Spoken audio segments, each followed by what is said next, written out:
Hey, thanks for making it to Veterans Info Tap. I'm glad you made it. The VA is looking to cut 10,000 positions. What are going to be the ramifications of this? What can we expect when we come to realize a reduction in force of 10,000 throughout the VA? I want to dig through this article a little bit. I think what we'll kind of discover is what kind of segment of the VA are we looking at? Are we looking at the Veterans Benefits Administration? Are we looking at the Veterans Healthcare Administration? Are we looking at the National Cemeteries? So with that, hit the thumbs up, subscribe, share with a friend, all that good stuff. I truly appreciate it. And let's dive into it. All right. So VA looks to cut 10,000 positions from healthcare workforce, but seeks bigger budget in 2025. So I recently put out a video that there is a push for a 13% boost to the VA's budget. However, we're looking at 10,000 positions within the healthcare workforce to be eliminated. What does that mean in what I consider an already delicate and fragile healthcare system when it comes to accessing it as a veteran? So let's dig a little deeper and see what goes on here. I really appreciate you watching and the thumbs up and letting the video run. That helps to put this into the hands of those that need it. All right, so let's look into this. The Veterans Health Administration says the workforce reduction is necessary because the agency far exceeded its hiring goals last year and improved retention. The Department of Veterans Affairs is asking Congress for a substantial budget increase in 2025, but also looking to decrease its overall healthcare workforce headcount through attrition. I also did a video on that. The VA's plan to address their, apparently, I haven't felt it or seen it, I'd love to know if you have, their overabundance of working staff, right? And they just have too many full-time employees at the administration. So please let me know if this is something that you felt, because it seems kind of funny because I don't feel it. But their plan to address that overabundance of full-time employees is to simply not replace people who leave. So as people leave, they just won't replace it, and then that's how they're going to address that overabundance of employee count. So they're going to manage it through attrition. People leave, don't fill the spot. So I don't know. It just the whole thing kind of stinks. You're telling me that you retained too many people, that you were able to just hire just gangbusters, pulling people in.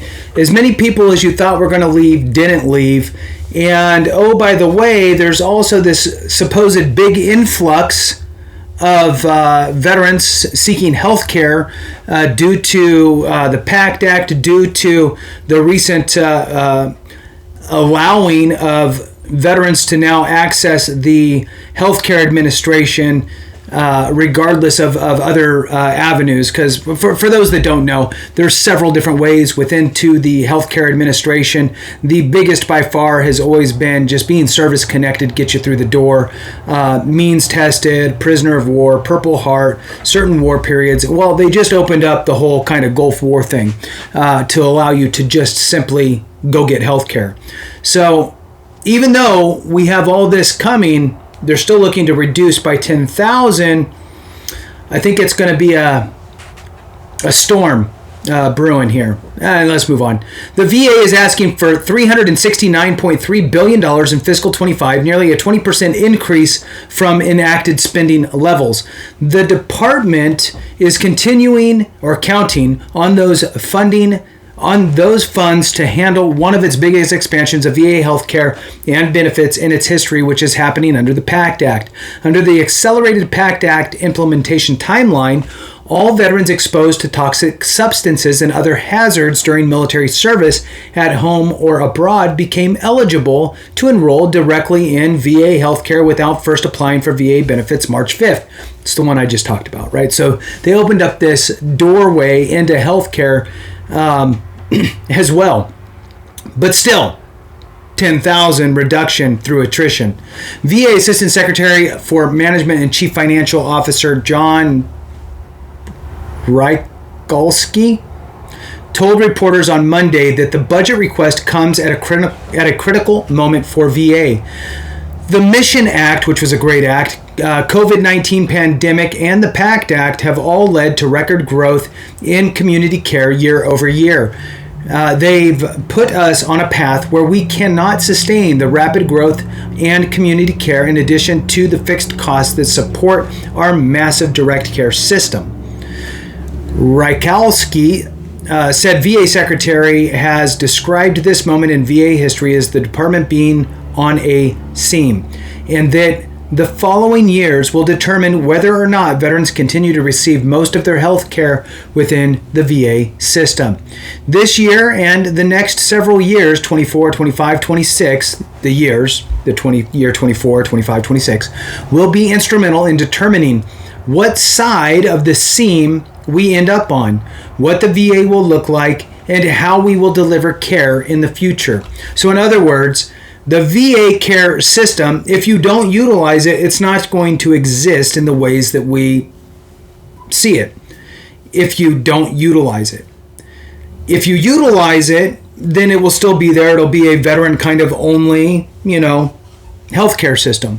Or you don't use it, and then it will essentially become more of a privatized program or benefit, I believe. Anyway, so moving on, Rychalski said 70% of VA medical centers this year have already seen more patients, and lowered wait times compared to last year's levels. VA facilities, he added, have delivered 11% more appointments in specialty care compared to the same period last year. We are committed to delivering care to veterans where and when needed, he said. We will not take away choice from any veteran, that's debatable, whether in the community or in the direct care that we provide. But our driving imperative this year is to reliably offer a VA option for care to any veteran who wants it, because that's how our veterans do better. VHA, again, plans to cut headcount by 10,000 jobs, and they're going to plan to do that through attrition.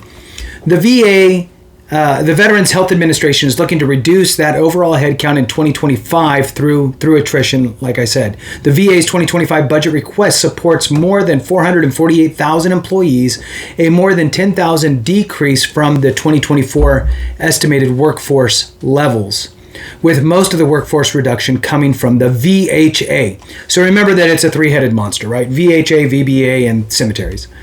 Moving on. VHA Chief Financial Officer Laura Duke told reporters on Monday that the workforce reduction is necessary because the agency far exceeded its hiring goals last year and because it's seen higher than expected retention rates. So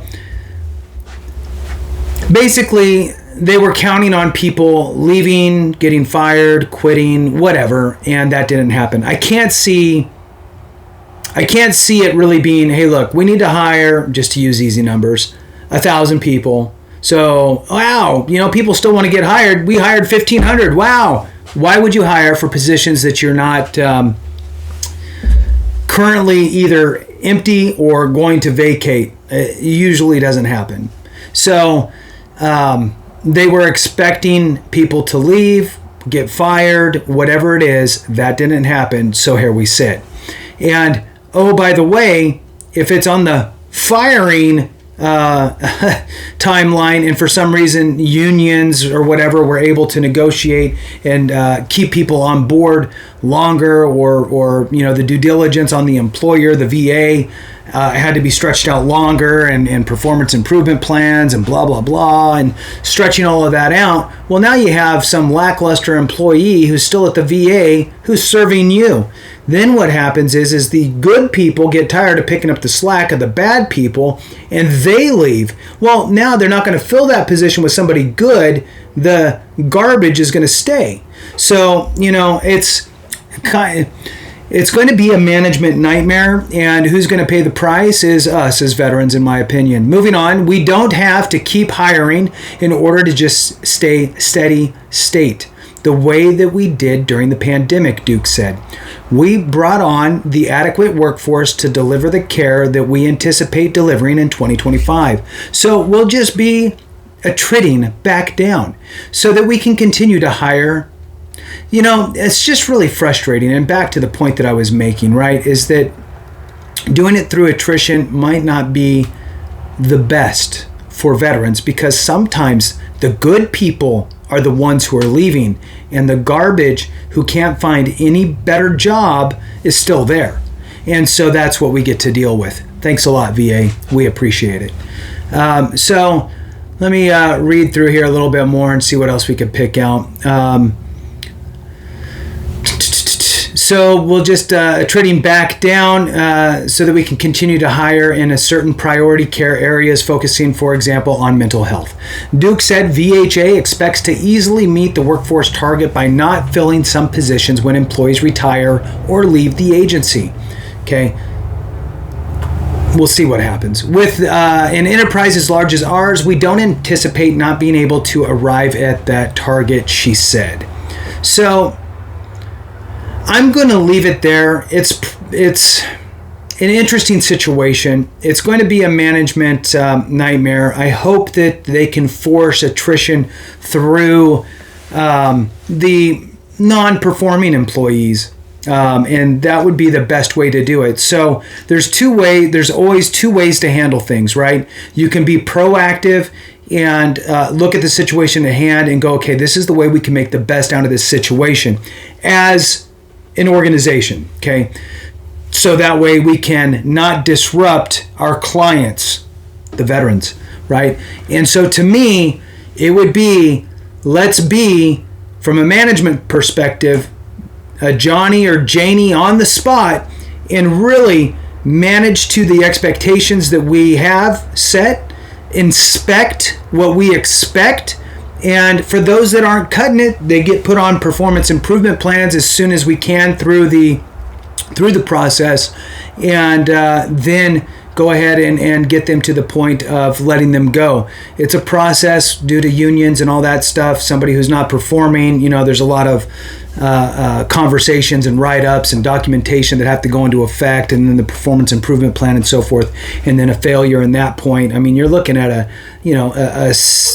probably a year period, but it takes work to get rid of the bad seeds, and sometimes, a lot of the time, at the lower management levels or mid-management levels, they don't have the time or desire or will to put in the time and effort to get rid of the bad seeds. So they just kind of manage within it and utilize their superstars to pick up the slack. Well, I'll tell you, the superstars will leave. Over the last 10 years or so, we have seen a gigantic shift with how people treat employment. Their employees are much more likely to job hop than ever before, work a year or two at one place, go to another place, look for the next best thing, what have you. It is not the 1950s anymore where somebody jumps on and stays there forever. Yes, it's a federal job, there's federal benefits, all of that good stuff, and that will play a part into some retention, but still, I think that from the management perspective, they need to really realize what they're set up for here, and don't let this be an opportunity for the garbage to rise within the organization. They need to figure out a way to manage against that. So with that, thank you so much for watching. I truly appreciate you. Have a great one. And remember, if we don't take care of each other, something went wrong.